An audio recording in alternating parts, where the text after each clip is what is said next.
आदरणीय साथियों, आप सभी को सादर नमस्कार। साथियों, पेट्रोल और डीजल की जो कीमतें हैं उसका एक डायनेमिक प्राइसिंग होती है, अर्थात उसकी कीमतें अंतर्राष्ट्रीय बाजार में कच्चे तेल की कीमतों पर निर्भर करती है। पर मोदी जी की डायनेमिक प्राइसिंग क्या है? वो यह है कि चित्त में जीता पट तुम हारे। मतलब अगर अंतर्राष्ट्रीय बाजार में कच्चे तेल की कीमतें बढ़ेगी तो हम पेट्रोल डीजल के दाम बढ़ा देंगे, और यदि अंतर्राष्ट्रीय बाजार में कच्चे तेल की कीमतें घटेगी तो हम मौन व्रत धारण कर लेंगे। एक बहुत महत्वपूर्ण आंकड़े लेके आपके सामने उपस्थित हुआ हूं कि अभी दिवाली से एक दिन पूर्व पेट्रोल पर 5 रुपये प्रति लीटर और डीजल पर 10 रुपये प्रति लीटर की एक्साइज ड्यूटी केंद्र सरकार ने कम की थी।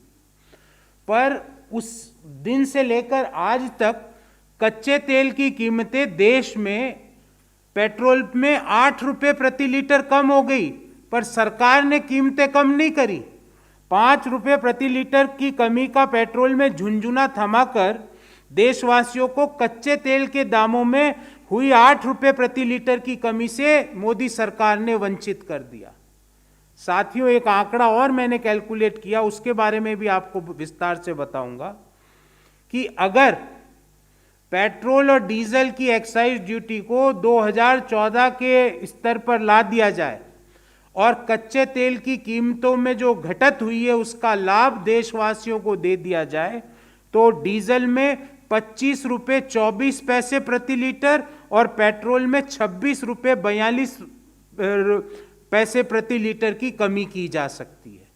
अब साथियों, विस्तार से इसके बारे में आज की प्रेस वार्ता में मैं चर्चा करूंगा, पर dynamic pricing in essence is equal to head I win tail you lose. मतलब लूटने का काम सिर्फ सरकार का रहेगा, जब कमी होगी तो उसका लाभ देशवासियों को नहीं मिलेगा।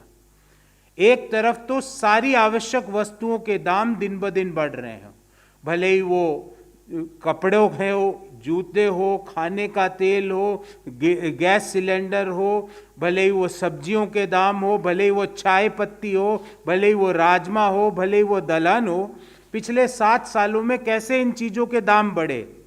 दूसरी तरफ centre for monitoring of Indian economy CMIE ने एक आंकड़ा दिया कि दिसंबर 2021 अर्थात पिछले माह में देश की बेरोजगारी की दर 7.9% थी और जो शहरी बेरोजगारी की दर है वो 9% से भी ज़्यादा थी, 9.3%। मतलब देश की बेरोजगारी दर 7.9, शहरी बेरोजगारी दर 9.3%। ध्यान रहे ये दर 2% थी 12-13 में जब यूपीए की सरकार थी, जो आज बढ़कर 9.3% अर्बन अनएम्प्लॉयमेंट और टोटल अनएम्प्लॉयमेंट लेवल हो गया 7.3%। जब महंगाई बढ़ रही है, बेरोजगारी बढ़ रही है, उस दौरान अगर कच्चे तेल की कीमत का लाभ अगर सरकार देशवासियों को नहीं देती है तो मैं कहूँगा ये एक तरह से देश के लोगों के साथ धोखा है, एक तरह से क्राइम है, इकोनॉमिक क्राइम है, क्योंकि लोगों के पास पैसा नहीं है महंगाई के कारण, बेरोजगारी की दर बढ़ती जा रही है और उस समय आप तेल के पेट्रोल और डीजल में जो कमी हुई अंतर्राष्ट्रीय बाजार में उसका बेनिफिट देशवासियों को नहीं दे रहे हो। मैं एक आंकड़ा आपके सामने प्रस्तुत करता हूं। जुलाई 2021 से लेकर दिसंबर 2021 का कच्चे तेल का जो भारत सरकार कच्चा तेल खरीदती है उसका, मेरा आपका नहीं है। जुलाई में क्रूड के दाम थे $73.54 प्रति बैरल, $73.54 प्रति बैरल। अक्टूबर में क्रूड के दाम हो गए $82.11 प्रति बैरल और दिसंबर में क्रूड के दाम हो गए $73.3 पर बैरल। अर्थात दिसंबर में कच्चे तेल की कीमतें जुलाई के स्तर पर आ गई। पर अगर हम उसी स्तर पे अगर तेल की कीमतों को निर्धारित करें तो 8 रुपये प्रति लीटर तो कमी हो जाती है पेट्रोल में और 7 रुपये प्रति लीटर कमी हो जाती है डीजल में। और इस कमी को नहीं करने का क्या कारण है वो बड़ा रोचक है। कि जो सरकारी तेल कंपनियां हैं, भले ही वो IOCL हो, BPCL हो, HPCL हो, अगर हम उनके सितंबर 2021 की तुलना सितंबर 2019 अर्थात प्री कोविड लेवल पे अगर प्रॉफिट का कंपैरिजन करें तो IOCL का प्रॉफिट 2019% बढ़ा। अर्थात अगर वहां पे तेल की कीमतें कम कर देंगे देशवासियों के लिए तो इन तेल की कंपनियों का प्रॉफिट घट जाएगा, तो सरकार को लाभांश नहीं मिलेगा। तो अर्थात 5 रुपए का आपको झुंझुना मिले और पीछे से 8 रुपए प्रति लीटर का जो बेनिफिट आपको और हमको मिलना चाहिए था वो सरकार ने रोक दिया। वो बेनिफिट तेल कंपनियों को दे दिया और उन तेल कंपनियों से लाभांश ले रही है सरकार। बिफोर टैक्स जो प्रॉफिट है सितंबर 2019 का इन कंपैरिजन टू सितंबर 2021 वो IOCL का बढ़ा है 2019%, BPCL का बढ़ा है 141.2% और HPCL का बढ़ा है 59.1%। मैं आंकड़ा देना चाहता हूं, IOCL का जहां सितंबर 2019 में प्रॉफिट था 395 करोड़, जो सितंबर 2021 में हो गया 8,370 करोड़। BPCL का जो सितंबर 2019 में प्रॉफिट था 1491 करोड़, जो सितंबर 2021 में हो गया 3,596 करोड़। HPCL का जो प्रॉफिट था सितंबर 2019 में 1484 करोड़, जो सितंबर 2021 में हो गया 2,361 करोड़। अर्थात जो कच्चे तेल की कीमतों की जो कमी का जो बेनिफिट जो आम देशवासियों को मिलना चाहिए था वो इन कंपनियों को मिल गया और इन कंपनियों के थ्रू वो पैसा जा रहा है वापस सरकार को। मतलब आपने जो 5 रुपए पर लीटर का झुंझुना दिया था दिवाली से एक दिन पूर्व, उसको देके आपने देशवासियों को 8 रुपए प्रति लीटर जो कमी अंतर्राष्ट्रीय बाजार में पेट्रोल की कीमतों की हुई उससे वंचित कर दिया। डीजल में 7 रुपए प्रति लीटर की कमी से देशवासियों को वंचित कर दिया। तीसरा मुद्दा, अगर हम तुलना करें एक्साइज ड्यूटी की जो आज केंद्र सरकार पेट्रोल और डीजल पर लेती है उसको हम 2014 से अगर तुलना करें तो पेट्रोल पर 2014 में जब यूपीए की सरकार थी, जब 9 रुपये 48 पैसे प्रति लीटर एक्साइज ड्यूटी ली जाती थी, वो आज बढ़कर 27 रुपये 90 पैसे हो गई। मतलब घटने के बाद आज की करंट एक्साइज ड्यूटी बता रहा हूं, आज की जो डीजल पर 3 रुपये 56 पैसे प्रति लीटर एक्साइज ड्यूटी ली जाती थी वो आज बढ़ के 21 रुपये 80 पैसे प्रति लीटर हो गई। अर्थात अगर हम एक्साइज ड्यूटी को यूपीए के लेवल पे ले जाएं तो पेट्रोल में 18 रुपये 42 पैसे और डीजल में 18 रुपये 24 पैसे प्रति लीटर की कमी हो जाए। और अगर इसके अंदर हम कच्चे तेल की घटी हुई कीमतों का लाभ जोड़ दें जो कि 8 रुपये पेट्रोल पर और 7 रुपये प्रति लीटर डीजल पर है, तो देशवासियों को आज से ही पेट्रोल 26 रुपये 42 पैसे प्रति लीटर कम में मिलना चालू हो जाए और डीजल 25 रुपये 24 पैसे प्रति लीटर की कमी के से कम में मिलना चालू हो जाए। हम सरकार से पूछना चाहते हैं कि क्यों देशवासियों को पेट्रोल के अंदर 26.5 रुपये लगभग और डीजल के अंदर 25 रुपये 24 पैसे प्रति लीटर की कमी से वंचित किया जा रहा है। आपको कुछ नहीं करना। देशवासी ये नहीं कह रहे कि आप एक्साइज ड्यूटी को बहुत कम करें। देशवासी सिर्फ 2 ही मांग कर रहे हैं कि आप एक्साइज ड्यूटी को 2014 के लेवल पे ले आइए और कच्चे तेल की कीमतों में जो कमी हुई है उसका बेनिफिट आम उपभोक्ताओं को दे दीजिए, क्योंकि पेंडेमिक की तीसरी लहर ने दस्तक दे दी है। बेरोजगारी अपने चरम पर फिर जा रही है, क्योंकि देश में आवश्यक वस्तुओं की महंगाई अपने चरम स्तर पर है। उस समय भी अगर आप देशवासियों के हक का, पेट्रोल और डीजल की कमी का जो उनका हक था, क्योंकि आप कहते हो डायनेमिक प्राइसिंग है, या तो आप कहिए ये डायनेमिक प्राइसिंग नहीं है, पॉलिटिकल प्राइसिंग है, चुनाव से पहले आनंद फानन में हम कर देंगे और चुनाव के जो ही नतीजे आएंगे वापस बढ़ा देंगे, या तो आप ये बात कहिए। या अगर डायनेमिक प्राइसिंग है तो देशवासियों के हक का जो पैसा है, जो 8 रुपये प्रति लीटर पेट्रोल में और 7 रुपये प्रति लीटर डीजल में है, वो उनको तुरंत दिया जाए। साथियों, I will share this in English in short. Modi ji's dynamic pricing of petrol and diesel in essence can be summarized in one sentence. Heads I win, tails you lose. In other words, if there is a increase in the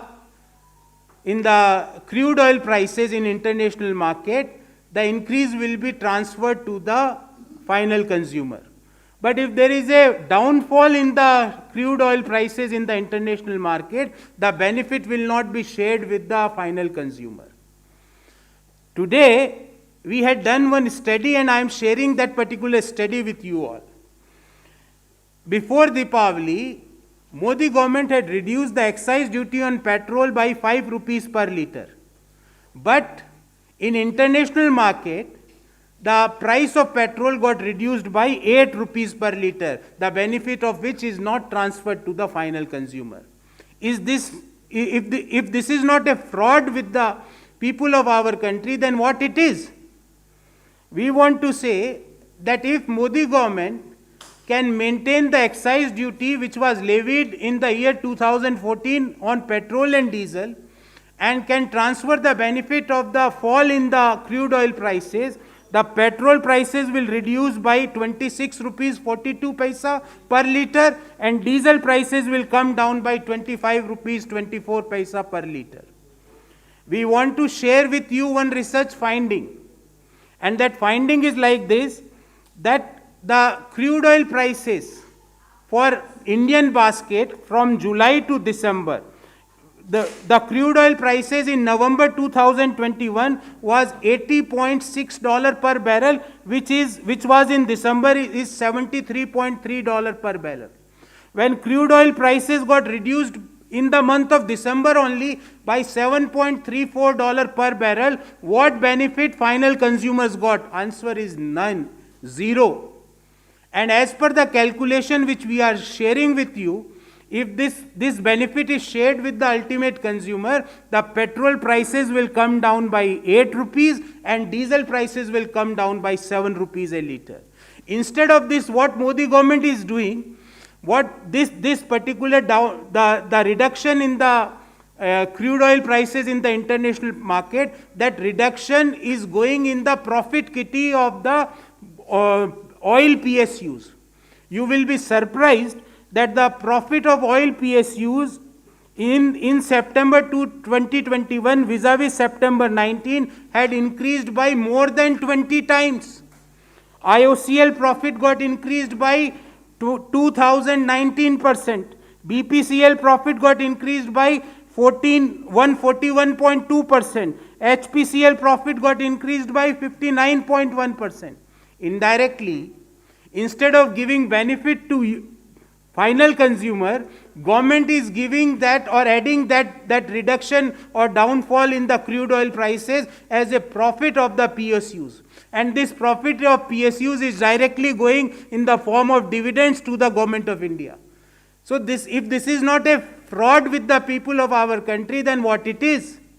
We demand that if the Modi government maintains the excise duty at the level of 2014, and with this, if the reduction in the crude oil prices is shared with the final consumer, you will be surprised to know that the petrol prices in our country will come down by 26.42 rupees per litre. 26.5 रुपए प्रति litre से petrol की कीमतें कम हो जाएगी अगर 2014 के level पे एक्साइज ड्यूटी आ जाए और जो अंतर्राष्ट्रीय बाजार में कच्चे तेल की कीमतें कम हुई है उसका बेनिफिट फाइनल कंज्यूमर को दे दिया जाए. You will be surprised that if the same is shared with the final consumer for diesel, the diesel prices will be slashed by 25.24 rupees per litre. मतलब 25 रुपये प्रति लीटर से डीजल सस्ता हो जाएगा. आपको दो ही काम करने हैं मोदी जी. नंबर 1, 2014 के लेवल पे एक्साइज ड्यूटी को ले आइए, और नंबर 2, जो अंतर्राष्ट्रीय बाजार में कच्चे तेल की कीमतें कम हुई है उसका बेनिफिट फाइनल कंज्यूमर्स को दे दिया जाए. Otherwise your dynamic pricing model of petrol and diesel can be summarized in one sentence. चित मैं जीता, पट तुम हारे. Heads I win, tells you lose, मतलब अंतर्राष्ट्रीय बाजार में कच्चे तेल की कीमतें अगर कम होगी तो उसका लाभ आपको नहीं मिलेगा, पर अंतर्राष्ट्रीय बाजार में अगर कच्चे तेल की कीमतें बढ़ गई तो हम आपसे पेट्रोल और डीजल के ज्यादा कीमत वसूल लेंगे। So people of our country and Congress party demands कि आप 2014 के स्तर पे एक्साइज ड्यूटी को लाकर और कच्चे तेल की कीमतों में जो कमी हुई है उसका बेनिफिट फाइनल कंज्यूमर्स को देकर पेट्रोल में 26.5 रुपये प्रति लीटर और डीजल में 25.25 रुपये प्रति लीटर की स्तर पर पहुंच रही है। देश की बेरोजगारी की दर 7.9% और शहरी बेरोजगारी की दर 9.3% पहुंच चुकी है। सभी आवश्यक वस्तुओं के दाम पिछले 7 साल में डबल से ज्यादा हो चुके हैं, भले ही वो चाय की पत्ती हो, भले ही वो नमक हो, भले ही वो सब्जी हो, भले ही वो खाने का तेल हो, भले ही वो रसोई गैस का सिलेंडर हो। ऐसी परिस्थितियों में यदि आप अंतर्राष्ट्रीय बाजार में कच्चे तेल की कीमतों की कमी का बेनिफिट आम देशवासियों को नहीं देते तो ये उनके साथ धोखा नहीं है तो क्या है? That is what we are asking the government. I am open for your questions if you have any. Very important and interesting question you had raised. When a month back, or 1.5 months back, just before Deepavali, there is excise duty reduction on petrol prices by 5 rupees a liter. But if you will give the impact of the falling crude oil prices, अगर आपने देशवासियों को 8 रुपये प्रति litre की कमी से वंचित क्यों किया? एक तरफ 5 रुपये कम करो, दूसरी तरफ 8 रुपये की जो बेनिफिट है वो देशवासियों को मत दो। और उस बेनिफिट को नहीं देने के कारण क्या इंपैक्ट हुआ? उस बेनिफिट को नहीं देने के कारण वो बेनिफिट चले गया ऑयल कंपनियों के प्रॉफिट में, और ऑयल कंपनियों के प्रॉफिट से डिविडेंड किसको मिलता है? गवर्नमेंट ऑफ इंडिया को। सो ये इनडायरेक्ट लूट नहीं है तो क्या है? तो आप या तो ये बोल दीजिए कि there is nothing called as dynamic pricing, this is purely political pricing.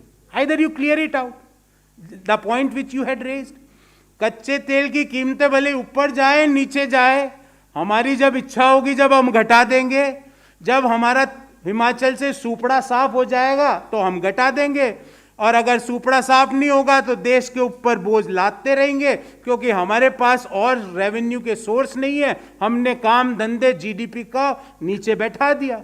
तो सबसे इजी वे क्या है कि पेट्रोल और डीजल से एक्साइज ड्यूटी की लूट जारी रखो।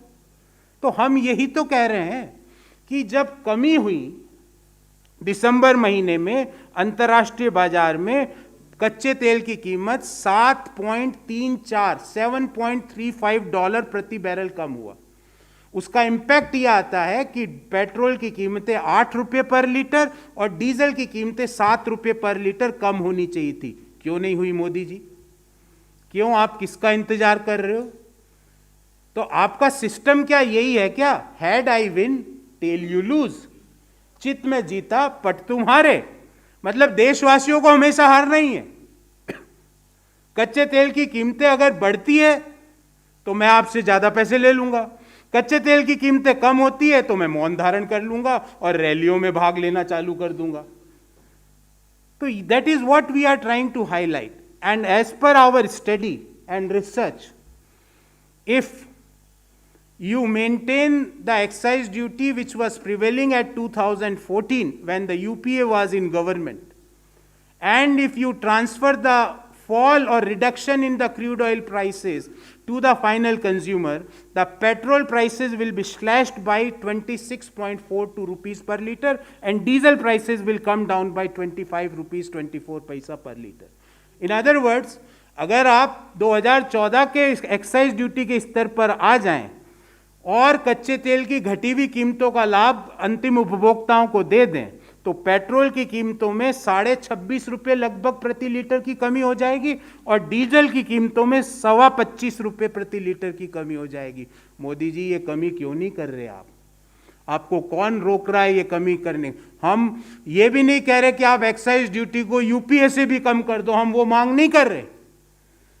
आप उस स्तर पे ले आइए और कच्चे तेल की कीमतों में कमी का लाभ भारत के लोगों को दे दीजिए, तो 26.5 और 25.25 रुपये प्रति लीटर पेट्रोल और डीजल की कीमतें घट जाएगी। अदरवाइज ये आप जो झुंझुना पकड़ाते हैं ना कि जब हिमाचल प्रदेश में जमानत जब्त हुई भारतीय जनता पार्टी की, तो 5 रुपए प्रति लीटर की एक्साइज ड्यूटी पेट्रोल में कम कर दी और देशवासियों को आज 8 रुपए प्रति लीटर की कमी से वंचित कर दिया। तो अल्टीमेटली लॉस तो 3 रुपए प्रति लीटर का देशवासियों को हो ही रहा है ना। तो ये इस तरह के आप फ्रॉड, धोखे देश के लोगों के साथ क्यों कर रहे हैं मोदी जी? हम इस सवाल का जवाब चाहते हैं। देखिए, इन 5 राज्यों से जब नमस्ते होगा ना, तो मैं आपको विश्वास दिलाता हूं 30 रुपए प्रति लीटर तेल के दाम, पेट्रोल के दाम कम हो जाएंगे। क्योंकि ये जो लोग हैं ना, ये लोग व्यक्ति की प्रॉब्लम को समझ के, व्यक्ति के अधिकार को समझ के दाम कम नहीं करते हैं। अगर प्रॉब्लम को समझ के दाम कम करने होते तो अभी तो कच्चे तेल की कीमतें कम हो गई, बेरोजगारी, आवश्यक सारी वस्तुओं के दाम डबल हुए जा रहे हैं। तो इनका तो ये अभी ऐसे मानने वाले नहीं है ये लोग। ये वो है चित्त में जीता पट तुम्हारे। मैंने एक फिल्म देखी थी, फिल्म का नाम थोड़ा अच्छा नहीं है इसलिए नहीं बताऊंगा आपको, मोदी जी को अच्छा नहीं लगेगा सुन के। कुछ नंबरी करके फिल्म थी, उसमें उस फिल्म में बोला जाता है चिट तुम जीते पट, चिट मैं जीता पट तुम्हारे, had I win tells you lose. मतलब हमेशा देश के लोगों को लूज ही करना है, क्योंकि कच्चे तेल की कीमतें बढ़ेगी तो हम ज्यादा ले लेंगे, कम होगी तो वो पैसा हम तेल कंपनियों को जाने देंगे और उन तेल कंपनियों से हम लाभांश के रूप में वो पैसा वापस ले लेंगे। This is what the Modi's model of pricing of petrol and diesel. देखिए, हमारे लिए लोगों की जान सबसे महत्वपूर्ण है। चुनावी हार जीत बाद में आती है, हिंदुस्तान के लोगों का स्वास्थ्य हमारे लिए सर्वोपरि है। पर हमारे देश के परिधान मंत्री जी आज पंजाब में अलग अलग परिधान, अलग अलग पगड़ियों में जरूर आपको नजर आएंगे। मैंने नहीं देखा, पर मैं आपको दावे के साथ कह सकता हूं कि पंजाब में विभिन्न, अगर 3 रैली करेंगे तो 3 रंगों की पगड़ियां लगाएंगे, 3 जैकेट पहनेंगे। तो वो परिधान मंत्री जी को मैं आग्रह करूंगा कि जब हमको समझ में आ रहा है कि इतनी भयंकर जो कोरोना की जो तीसरी लहर देश के सामने खड़ी है, हमने जब निर्णय किया, हमारी पार्टी के संगठन महासचिव ने जब सारे प्रदेश के इंचार्जेस को और महासचिवों को लिखा कि आप अपने प्रदेश में कोरोना की स्थिति का स्टॉक लीजिए और उचित निर्णय लीजिए, तो उसमें उत्तर प्रदेश में हमारे सारे नेताओं ने मिलकर ये डिसीजन लिया है कि अगले 15 दिन तक कोई भी बड़ी चुनावी रैली नहीं करेंगे। पर जब हम ये निर्णय ले रहे हैं, उस समय परिधान मंत्री जी अलग अलग परिधानों में पंजाब में नजर आ रहे होंगे, आपको मैं दावे से कहता हूं। और दूसरे राज्यों में भी वहां के इंचार्जेज, वहां के जो वरिष्ठ नेता है, वो हेल्थ इश्यूज को, कोरोना के स्प्रेड को मद्देनजर करके उचित निर्णय लेंगे। क्योंकि जैसा मैंने आपको बताया, चुनावी हार जीत हमारे लिए सेकंड चीज है, पहले उस जगह के, उस प्रदेश के लोगों का स्वास्थ्य है। हम देश को सेकंड लहर में जिस तरह परिधान मंत्री जी ने झोंका बंगाल चुनाव के मद्देनजर, वैसे नहीं झोंकेंगे, वैसा नहीं होने देंगे। हमने एक एग्जाम्पल सेट किया है, हमने एक बढ़ के लीड ली है, जो कांग्रेस पार्टी हमेशा देश के इंटरेस्ट में लेती है। अब हम आग्रह करेंगे कि भारतीय जनता पार्टी और नड्डा जी भी, नड्डा जी तो छोड़ दीजिए, उनके हाथ में कुछ नहीं है, प्रधानमंत्री जी भी उसके ऊपर अपना निर्णय ले।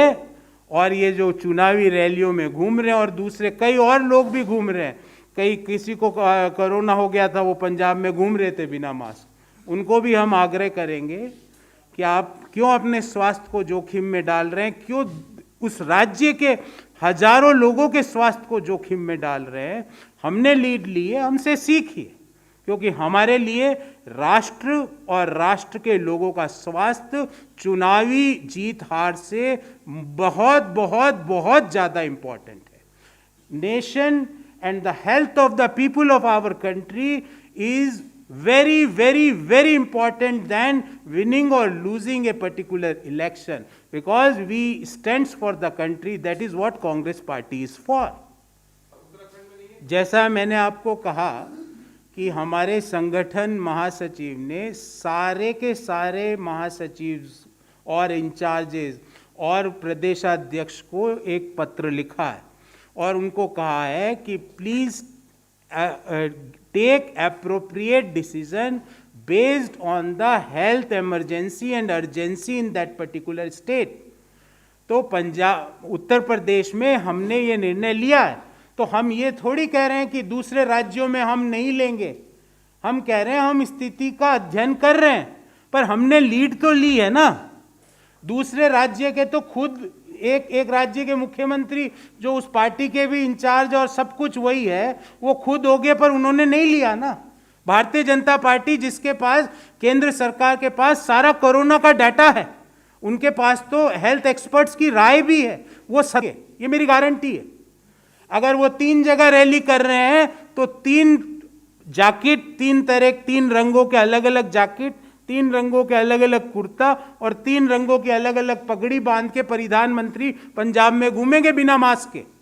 तो प्रधानमंत्री जी, आप हमसे सीखिए, please take lessons and learn from us. The nation and the health of the people of our great country is far more important than winning or losing a particular election. तो आपने जो सवाल किया उसका एक वाक्य में उत्तर ये है कि हमने उत्तर प्रदेश में पहल करी है। हमने ये कहा ही नहीं कि हम अन्य राज्यों में नहीं करेंगे। हम we are taking stock of the situation in other states also. But मैं आपको विश्वास दिलाता हूँ, किसी भी प्रदेश या देश के किसी भी व्यक्ति के हेल्थ के साथ अगर समझौता करके अगर हमको एक नुक्कड़ सभा भी करनी पड़ी तो हम नहीं करेंगे। देखिए, अभी जो आपके एक और साथी ने जो आर्ग्यूमेंट दिया और आपका दोनों के जो आर्ग्यूमेंट है वो कॉन्ट्राडिक्ट करते हैं एक दूसरे को। एक हमारे साथी ने आर्ग्यूमेंट दिया कि आपकी रैली में ही कुछ इश्यू हो गया इसलिए आपने कर दिया। हम देखिए, अगर आप रैली की साइज, जो हमारी कैंपेन के स्तर है, अगर उत्तर प्रदेश में आप देखेंगे तो जिस तरह से बच्चियां, महिलाएं आगे बढ़ के प्रियंका गांधी जी को सुनने आ रही है, जिस तरह से जो हमारी मैराथन जो बच्चियों को आगे बढ़ाने के लिए जो हम हर जगह, हर शहर में उत्तर प्रदेश में कर रहे हैं, जिस तरह से लोगों का जन समूह उसमें जुड़ रहा है, उसके बावजूद भी हमने ये निर्णय लिया ना। ऐसा नहीं है कि कोई वहाँ पे हमारी रैलियों में भीड़ कम है। आप एक इंडिपेंडेंट पत्रकार है, आप जाके देखिए, हमारी रैलियों में योगी और मोदी जी से ज़्यादा लोग सुनने आते हैं प्रियंका गांधी जी को। जो समाजवादी पार्टी के अखिलेश यादव जी है, उनसे ज़्यादा बड़ी भीड़ प्रियंका जी की रैलीज में है। ये आप इंडिपेंडेंटली इसका अवलोकन कीजिए, मेरी बात पे विश्वास मत कीजिए, क्योंकि आगे लाने की बात कर रहे हैं हम, है तो हम विश्वास मानिए 5 लोगों की भी सभा नहीं करेंगे, क्योंकि health and well-beingness of the people of our great country is far more important than a small time elections. Sir, सवाल ये भी है ना कि उत्तराखंड में जल्दी राहुल गांधी और प्रियंका गांधी दोनों की बड़ी रैली होने वाली है, वो रैली होगी या नहीं? मैंने आपको शायद इसका उत्तर दे दिया। Our General Secretary organization had sent letters to all General Secretary, in charges, PCC President, to get him the view that what is the current COVID situation in that state.